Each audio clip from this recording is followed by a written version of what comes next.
Welcome to ज्ञान बिंदु classes. मैं इंजीनियर दिनेश यूट्यूब चैनल ज्ञान बिंदु क्लासेज पर आप सभी का हार्दिक स्वागत करता हूं। आज हम नए टॉपिक की शुरुआत करते हैं, द्विघात समीकरण, क्वाड्रेटिक इक्वेशन। ठीक है, टॉपिक डालते हैं द्विघात समीकरण।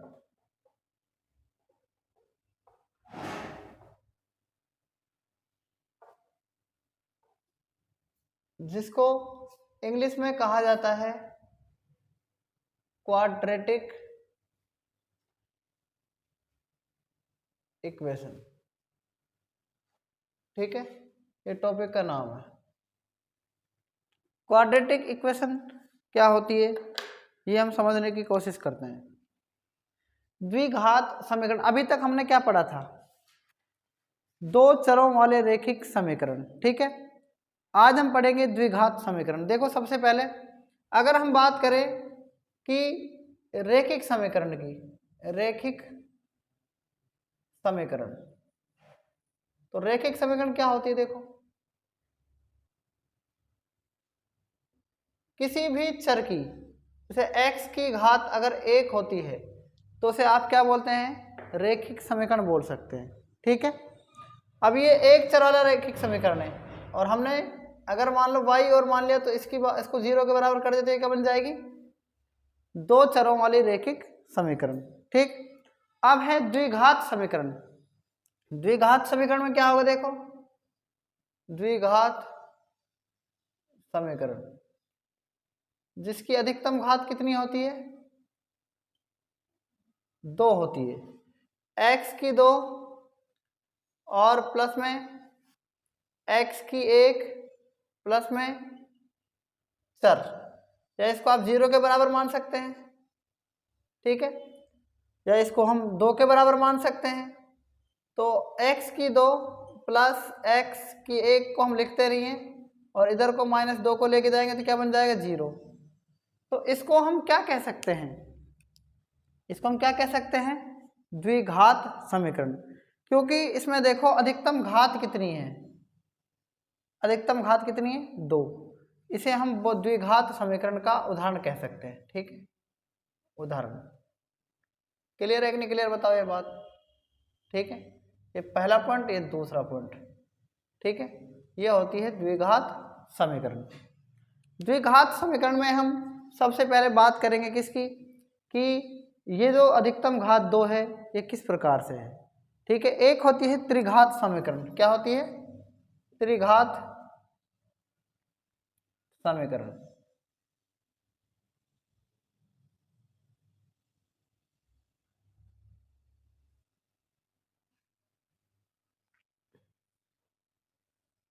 ठीक है, देखो, x की घात 3 plus x square plus x 1 plus 3 बराबर 0। ठीक है, बात आगे कि नहीं आगे समझ? ये त्रिघात समीकरण का उदाहरण है। ठीक है, अब देखेंगे सबसे पहले, देखो, x की घात 1 लिखी, x की घात 0 लिखी। x की घात क्या लिखी? 0। उसको अगर हम दोनों को 0 के बराबर कर दे, मान लो प्लस x की घात, यहाँ पर ax आएगा। आएगा कि नहीं आएगा? बताओ, आएगा ना? ठीक है ना, यहाँ पर क्या आएगा? ax। क्लियर? तो ax अगर मान लो x की घात 1 है यहाँ पर, तो x की घात 0 का मतलब क्या होगा?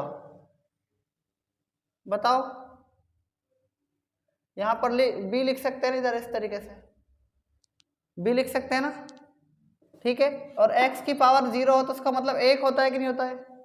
तो ax की घात 1, तो इसको लिखो मत, b बराबर में 0।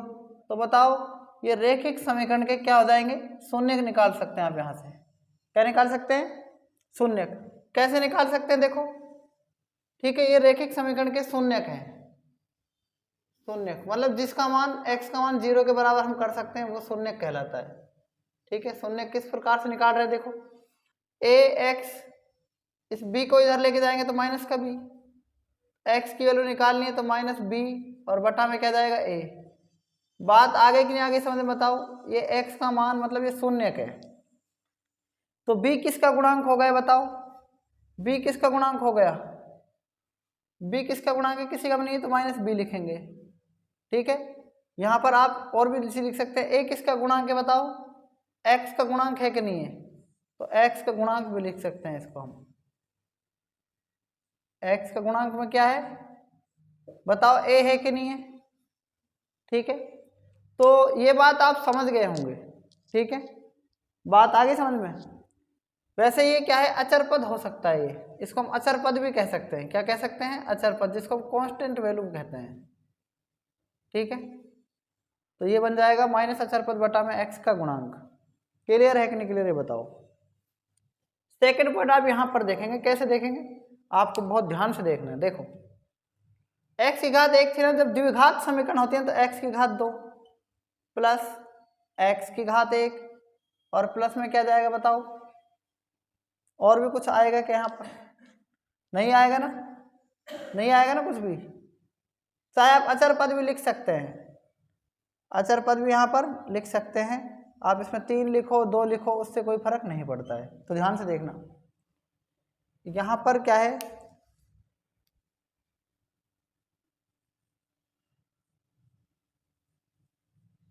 देखो ए लिखेंगे, बी लिखेंगे और क्या लिखेंगे बताओ, ये क्या हो जाएगा, पूरा का पूरा क्या हो जाएगा, ये सी हो जाएगा कि नहीं हो जाएगा। तो यहाँ पर ध्यान देखेंगे आप, A X square plus B X plus C, A X square plus B X और प्लस में सी। क्लियर है कि नहीं क्लियर है। ए का मान 1 हो सकता है, बी का मान भी 1 हो सकता है और सी का मान यहाँ पर 3 है तो बराबर 0। तो ये क्या बन जाएगी, द्विघात समीकरण की बताओ, ये जनरल इक्वेशन आ जाएगी नहीं जाएगी बताओ।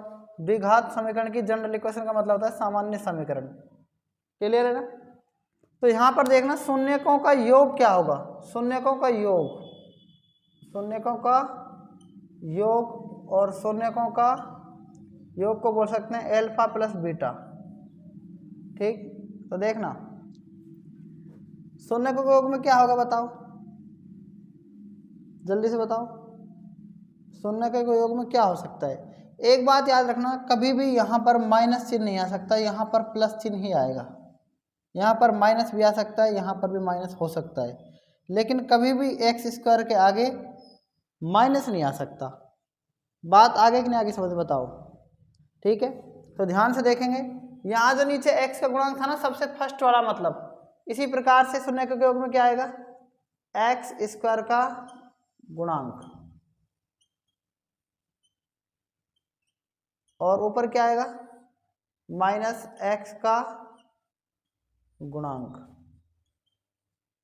क्या समझ में आया, क्या ये बात आपको समझ में आ गई कि नहीं आ गई बताओ, हाँ या ना। शून्यकों का योग जब निकालेंगे तो शून्यकों का योग क्या आएगा, पता लग गया आपको, माइनस एक्स का गुणांक मतलब कि ये b और एक्स स्क्वायर का गुणांक मतलब कि ये a। तो आप इसको यहाँ पर b से भी दर्शा सकते हैं, b और बटा में a से भी दर्शा सकते हैं। a क्या है, एक्स स्क्वायर का गुणांक है कि नहीं बताओ। शून्यकों का गुणनफल अब निकाल रहे हैं यहाँ पर, इसका ही शून्यकों का द्विघात समीकरण में निकाल रहे हैं। आप यहाँ लिख भी सकते हैं, ये रैखिक समीकरण है, ये द्विघात समीकरण है। यहाँ पर शून्यकों का गुणनफल,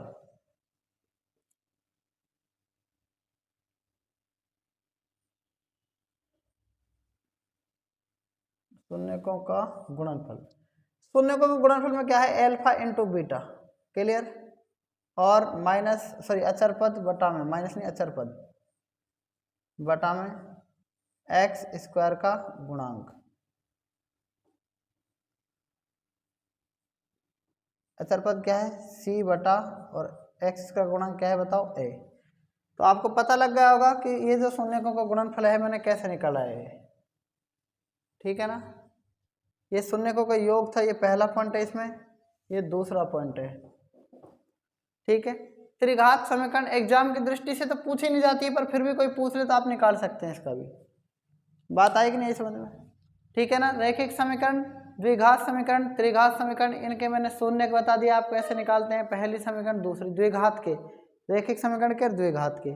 अगर आप इसको बहुपद कहें तो ये क्या है, शून्य है, किसका है, रैखिक समीकरण का। जब ये 0 के बराबर नहीं था तो रैखिक समीकरण नहीं है, रैखिक बहुपद बन जाता है। जब बराबर में हम एक ही साइड में हम सारी चीज़ों को लिखते हैं तो बहुपद 0 नहीं मतलब बराबर नहीं आना चाहिए, मतलब बराबर 0 ये नहीं आना चाहिए। अब ये रैखिक बहुपद बन जाएगा, बराबर 0 लगा दिया, कुछ भी लगा दिया तो ये रैखिक समीकरण बन जाएगी।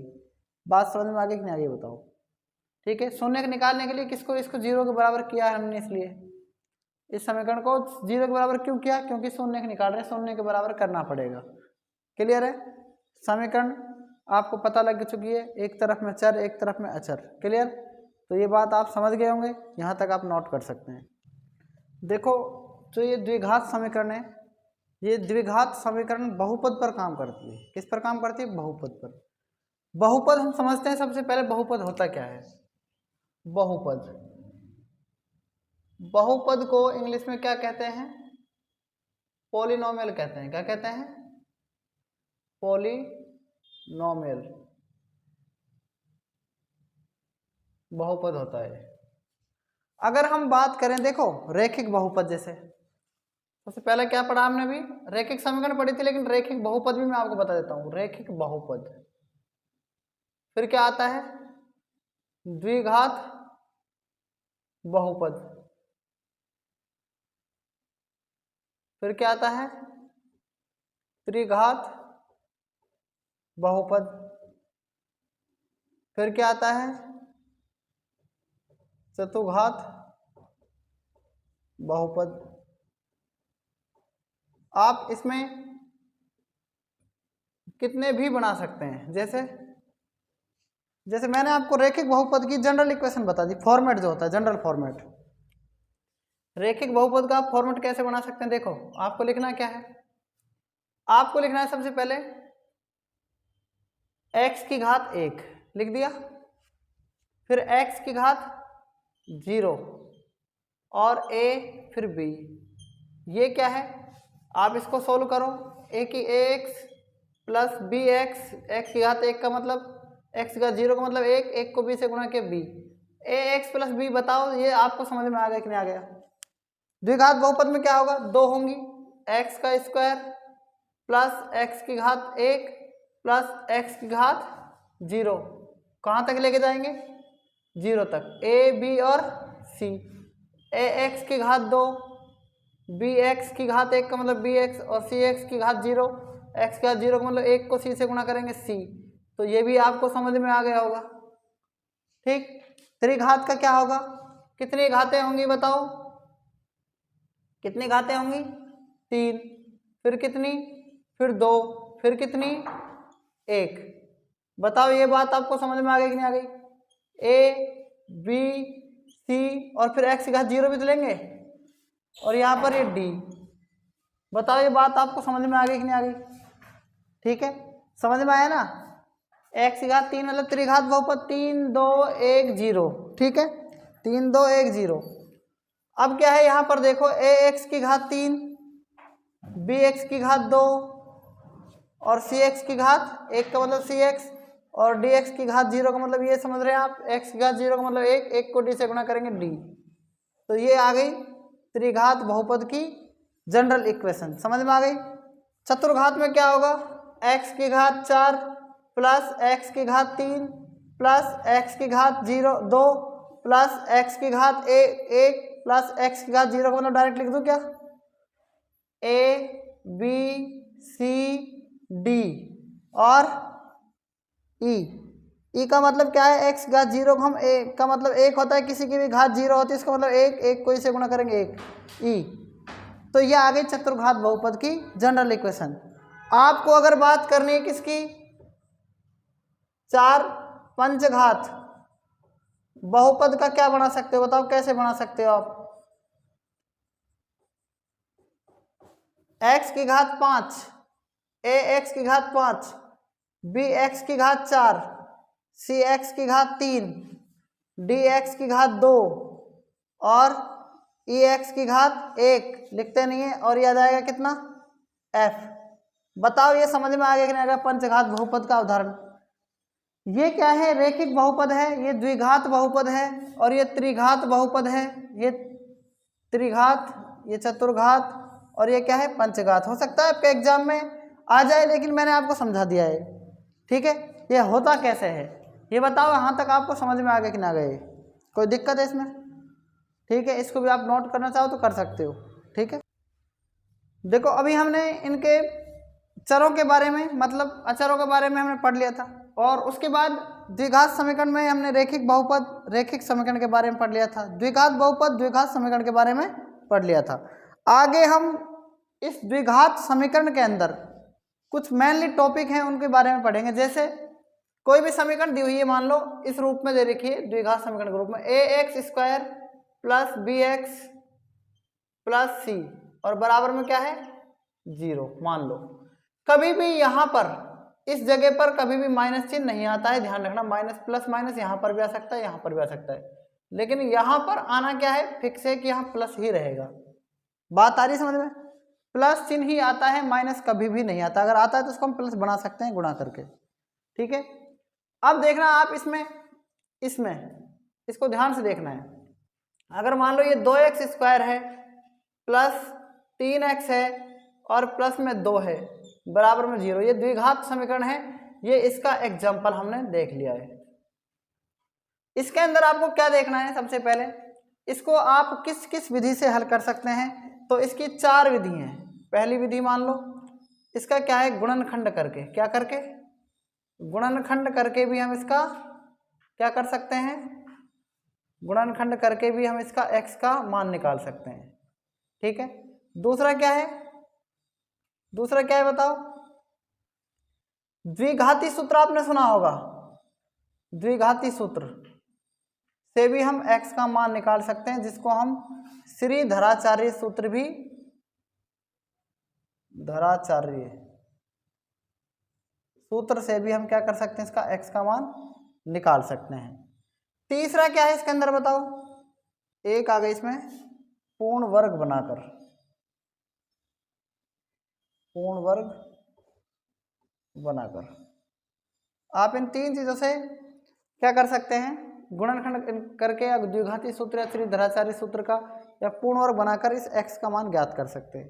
द्विघाती सूत्र होता क्या है, x का मान होता है -b plus minus √b² minus 4ac और अपॉन में क्या है 2a। क्लियर है ना, क्लियर है नहीं बात? अब इसमें देखना, जो यहाँ पर ये b² माइनस 4ac है, ये इसको बोलते हैं डिस्क्रिमिनेंट, क्या बोलते हैं, d से, d बराबर b² माइनस 4ac।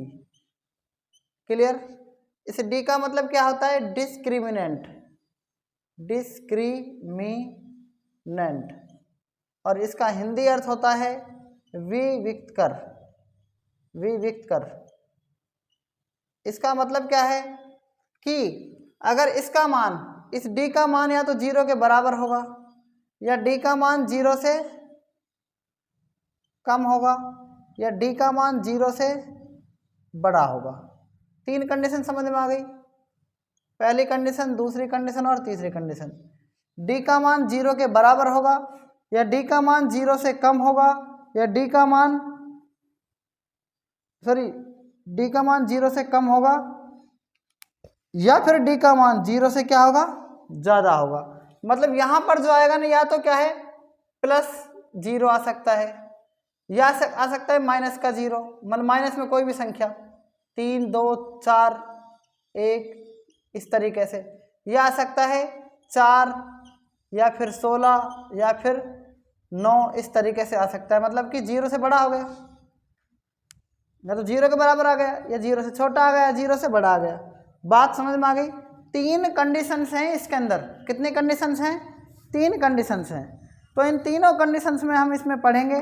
अगर मान इसका क्या आता है, 0 के बराबर आता है, ठीक है, क्या आता है, 0 के बराबर आता है, तो उसको क्या बोलेंगे बताओ?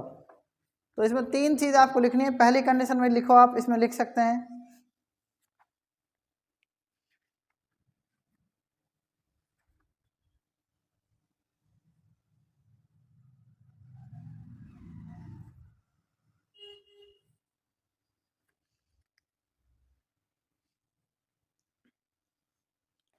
देखो अगर 0 के बराबर आता है इसका मान तो 2 बराबर वास्तविक मूल होते हैं। 2 बराबर वास्तविक मूल क्या लिखेंगे? 2 बराबर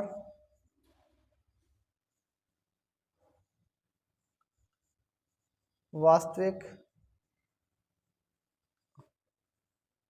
मूल होते हैं। अच्छा, इसका मतलब क्या है कि x के कितने मान होंगे बताओ? 2 मान होंगे। एक बात याद रखना, अगर रेखिक समीकरण है ऐसे ax की घात 1 प्लस में b कुछ करके, अगर x की अधिकतम घात 1 है ना तो x का एक ही मान आएगा। कितना मान आएगा? 1। अगर द्विघात समीकरण है इस तरीके से, अरे अधिकतम घात कितनी है बताओ? अधिकतम घात 2 है ना, तो उसके कितने मान आएंगे? x के 2 आएंगे। अगर ax की घात 3 है तो उसके कितने मान आएंगे? x के 3 मान आएंगे। ये बात समझ रहे हो नहीं समझ रहे हो? अगर यहाँ पर 4 आ गए 4 मान आएंगे, अगर 5 आ गए 5 मान आएंगे, 6 आ गए तो 6 मान आएंगे। अगर x के अधिकतम घात जितनी है उसके उतने ही मान आते हैं। बात आगे समझ में? तो इसका मतलब है अगर d का मान 0 के बराबर आ गया है अंदर तो 2 बराबर वास्तविक मूल होते हैं। इसका मतलब x के 2 मान आएंगे। क्लियर है ना? मतलब x की 2 अलग अलग वैल्यू आएंगी। कैसे आएंगी वो मैं आपको समझाने वाला हूँ आगे। अगर d का मान किसके बराबर है? देखो d का मान अगर 0 से बड़ा है, d का मान क्या है? अगर 0 से क्या है? बड़ा है, तो बताओ क्या होगा? तो 2 भिन्न वास्तविक मूल होते हैं। 2 भिन्न वास्तविक मूल होते हैं। इसका मतलब देखना 2 भिन्न वास्तविक मूल। कैसे? 2 भिन्न वास्तविक मूल होते हैं। मान तो इसमें भी 2 ही आएंगे, लेकिन ध्यान रखना x का मान अगर आ रहा है ना तो -1/2 आ रहा है, तो दूसरा भी क्या आ रहा है? -1/2 आएगा। तो 2 बराबर वास्तविक मूल का मतलब ये होता है 2 बराबर हैं, वास्तविक भी हैं और मूल होने, मतलब इस प्रकार से। लेकिन इसमें क्या है? d का मान अगर 0 से छोटा आ गया, एक मिनट यहाँ पर, यहाँ देखो, d का मान अगर क्या आ गया? d का मान अगर 0 से बड़ा आ गया तो क्या होंगे? 2 भिन्न वास्तविक मूल होते हैं। जैसे 0 से बड़ा आ गया मतलब क्या है? इसका मतलब 2 भिन्न वास्तविक मूल मतलब एक का अगर x का मान 2 आ गया तो दूसरा हो सकता है 1 आ जाए। तो मतलब समझ में आ गया? अलग अलग 2 भिन्न का मतलब अलग अलग मान आएंगे x के। ठीक है ना? और अगर मान लो इसका मान d का मान 0 से छोटा आ गया तो क्या होगा? तो क्या होगा बताओ? वास्तविक मूल नहीं होंगे। वास्तविक मूल नहीं होंगे। बताओ ये बात आप समझ गए या नहीं समझे? x का कोई भी मान नहीं निकलेगा। ठीक है? कोई वास्तविक मूल होगा ही नहीं। ठीक है? तो 3 कंडीशन आपको समझ में आ गई या नहीं आई ये बताओ? कोई वास्तविक मूल नहीं होगा यहाँ पर। ठीक है ना? तो इसके अंदर क्या होता है? द्विघात समय सूत्र के अंदर, श्रीधराचार्य सूत्र के अंदर इससे हम निकालते हैं ना तो ये d है ना, तो इससे यहीं से पता लग जाता है, पूरे को सॉल्व नहीं करना पड़ता अपन को। आगे चल के मैं आपको एग्जाम्पल के थ्रू बताऊंगा कि ये कैसे हुआ। ठीक है? यहां तक नोट कर सकते हैं आप।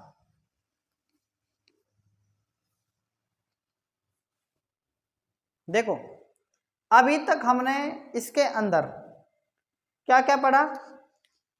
डिस्क्रिमिनेंट विविध कर के अंदर पढ़ा, विविध कर को पढ़ा द्विघाती सूत्र के अंदर। ठीक है? अब हम ये देखते हैं कि अगर आपको कोई 2 शून्यक दिए हुए हैं, मान लो आपको शून्यकों का योग क्या दिया हुआ है? शून्यकों का योग आपको मान लो दे रखा है 5। ठीक है? शून्यकों का मतलब अल्फा प्लस बीटा। शून्यकों का गुणनफल दे रखा है आपको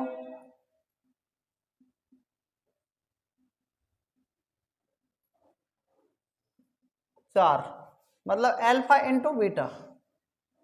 आपको पूछा है कि द्विघात समीकरण बनाओ या द्विघात बहुपद बनाओ, तो इसका डायरेक्ट सूत्र लिखना है x² माइनस शून्यकों का योग इंटू में x प्लस शून्यकों का गुणनफल। क्लियर?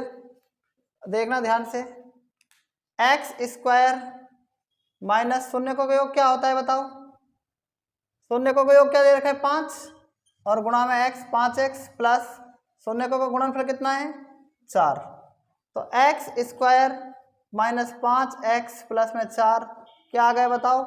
द्विघात बहुपद भी बोल सकते हैं इसको और द्विघात समीकरण भी बोल सकते हैं। तो ये क्या आ गया बताओ, ये यहाँ पर ही आ गया। लेकिन ये सूत्र कहाँ से आया, सबसे बड़ी बात ये है कि सूत्र आया कैसे।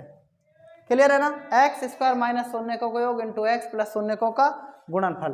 तो ध्यान से देखना कि द्विघात जो सूत्र है, द्विघाती ये समीकरण का क्या है सूत्र है, ये कैसे आया। अगर आपको शून्यकों का योग दे रखा है 5 और शून्यकों का गुणनफल दे रखा है 4, तो ये कैसे आया, ये बहुत बड़ी बात है कि आप इसको ध्यान से देखेंगे। मैंने आपको बताया द्विघाती समीकरण का फॉर्मेट ए एक्स स्क्वायर प्लस माइनस भी हो सकता है बी एक्स प्लस सी बराबर 0। क्लियर। आप क्या करेंगे, इसको प्लस मान रहा हूँ फिलहाल, इस समीकरण में आप सब में ए का भाग देंगे। ए का इसलिए देंगे क्योंकि यहाँ पर क्या होता है, आप ध्यान से समझने की कोशिश करें। यहाँ पर ए आ गया और ए में ए का भाग देंगे तो यहाँ पर कुछ नहीं आना चाहिए, यहाँ पर सिर्फ 1 आना चाहिए, 1 इकाई आना चाहिए। एक्स स्क्वायर का गुणांक 1 होना चाहिए वैसे तो, ठीक है, 2 नहीं आना चाहिए, मतलब इसको इकाई करते हैं वैसे जब पूर्ण वर्ग बनाते हैं तब। लेकिन मैं क्या कर रहा हूँ यहाँ पर, मैं इसको ए का भाग इसलिए दे रहा हूँ, देखो ध्यान से देखना, ए से 1 कैंसिल हो जाएगा मतलब 1 आ जाएगा, और 0 में 1 का भाग देंगे तो 0 ही आ जाएगा। ठीक है, ये फॉर्मेट से मैं बता रहा हूँ आपको कैसे आएगा ये सूत्र जो है, ये सूत्र जो मैंने बताया ना आपको, ये कैसे आया मैं आपको ये बताना चाह रहा हूँ। ठीक है, एक्स स्क्वायर प्लस बी बट्टा ए को क्या बोलते हैं बताओ, क्या शून्यकों का योग बोलते हैं कि नहीं बोलते हैं, आप बताओ हाँ या ना, बोलते हैं ना। प्लस शून्यकों का योग और एक्स बचा ही हुआ है, और क्या बताओ सी बट्टा ए को क्या बोलते हैं, क्या बोलते हैं, शून्यकों का गुणनफल बोलते हैं कि नहीं बोलते हैं, हाँ या ना, बोलते हैं। और बराबर में क्या जाएगा 0। लिखो तो लिखो, नहीं लिखो तो मत लिखो। तो मैंने आपको ये बताया कि प्लस कैसे है, तो शून्यकों के योग में आप देखना पहले से ही प्लस आता है कि नहीं आता है, ये बताओ हाँ या ना। सूत्र में आता है ना बी बट्टा ए, बताओ आता है कि नहीं आता, ये बताओ। शून्यकों का जो योग होता है ना, क्या वो बी बट्टा ए ही होता है, क्या होता है कि नहीं होता है, बताओ।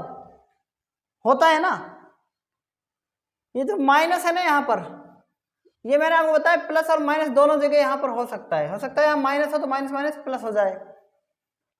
एक्स स्क्वायर माइनस शून्यकों का योग इंटू में एक्स प्लस शून्यकों का गुणनफल बराबर में 0।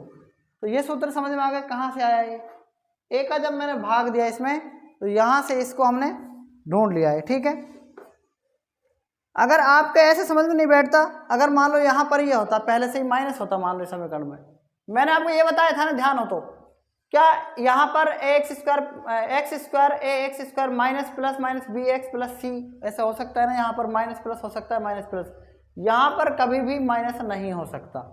ठीक है, तो जब एक माइनस इसका अंदर का होगा तो माइनस माइनस प्लस हो जाएगा कि नहीं हो जाएगा बताओ। तो वो एक अलग बात है, हम समीकरण को जब सोल्व करेंगे तब आप ज़्यादा सीख सकेंगे। ठीक है, तो ये भी आप नोट कर सकते हैं यहाँ तक। इसकी वैसे थ्योरी कंप्लीट हो गई है। ठीक है, वैसे हम कुछ सवालों का भी, कुछ सूत्रों को और पढ़ेंगे।